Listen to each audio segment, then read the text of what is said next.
Ayan mga katrops, good morning mga katrops.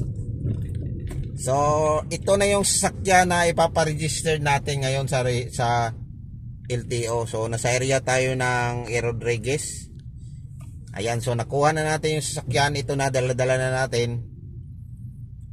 Unang-una, papasalamat tayo sa may-ari nito dahil nung nakaraang taon tayo din ang nagpaparehistro nito.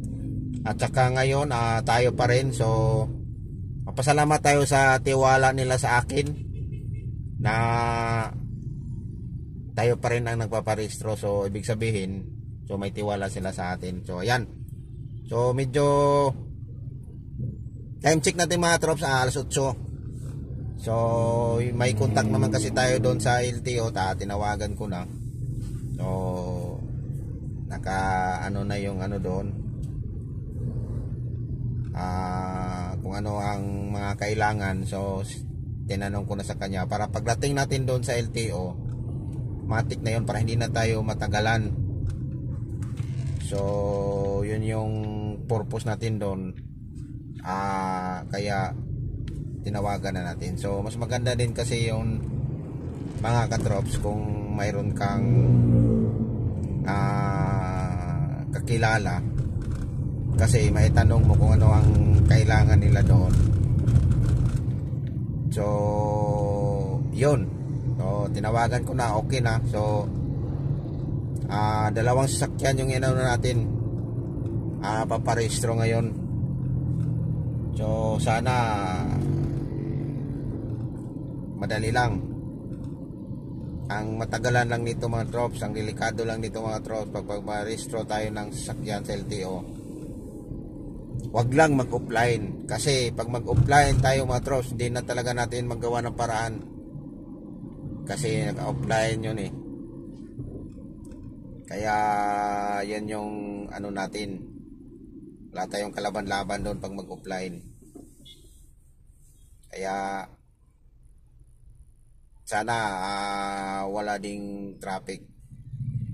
So ang pagkakalam ko nito ngayon mga katrops, yung bayaran ngayon sa smoke sa mga 4 wheels parang 600 na yata. Di lang ako sure, 600 o 650, mga ganun, kaya 700 na siguro. So hindi lang tayo mga trops, kaya tapos yan dahil may penalty. Di ko rin alam kung magkano ng penalty ngayon sa whole year, o may penalty na yung whole year kahit isang araw lang pasok na yun sa whole year, hindi na per month ang penalty doon. So hindi lang ako sure mga trops. So mamaya itatanong natin yan mamaya doon sa kakilala natin sa LTO, kasi hindi ko siya tinanong kung ano bang ganun, kasi tinatanong ko lang kung anong kailangan ng pag-renew, saka anong kailangan ng mga papel. So ayan, so nanigurado lang tayo mga trops, hindi man naman tayo araw-araw na nasa LTO. So baka mayroong maiba, kaya at least alam na natin. So abang-abangan nyo mga trops yung natin sa LTO. So malapit na tayo, kasi dito tayo sa LTO sa may LTO tayo ng Espanya. Kaya ayan. So napakadali lang dito mga katrops. Unahan natin yun para madali siya. So magsushortcut na tayo dito mga trops, kasi uunahin natin yung mga trops, smoke belching, para tuloy-tuloy na yung natin, tuloy-tuloy na yung paparehistro natin mga trops. So nandito na tayo sa LTO mga trops. Ayan na mga katrop. So nasalang na po yung natin, sasakyan natin. So nasa aton pinaano na po yan mga trops. So pina-smoke na po yan mga trops. Ayan mga trops. So yan po yung sasakyan na dala natin mga trops, CRV model 2012. Ayan, so napakaganda pa rin yan, manakbo yan mga trops. So at saka yung ano nila mga trops, yung ayun mga trops, so yung machine mga trops, grabe, napakabago talaga mga katrops. Wala talaga yung sablay yan mga katrops. Bago yung ano eh. Kung mausok mo yung sasakyan mo o hindi, kasi napakabago siya. So malinis na malinis talaga, kasi tinitingnan ko talaga kanina mga trops. Ayan. So natapos na mga trops, so pinipicturean na lang natin yan para ano na yan. So ready na yan pa ano natin. Pero ang gagawin natin yan mga katrops, ayan na mga trops. Okay, so punta na tayo mga trops sa may LTO. Ayan. So nasa LTO tayo ngayon mga trops. Ang problema nito mga trops ngayon, ang nangyari, offline.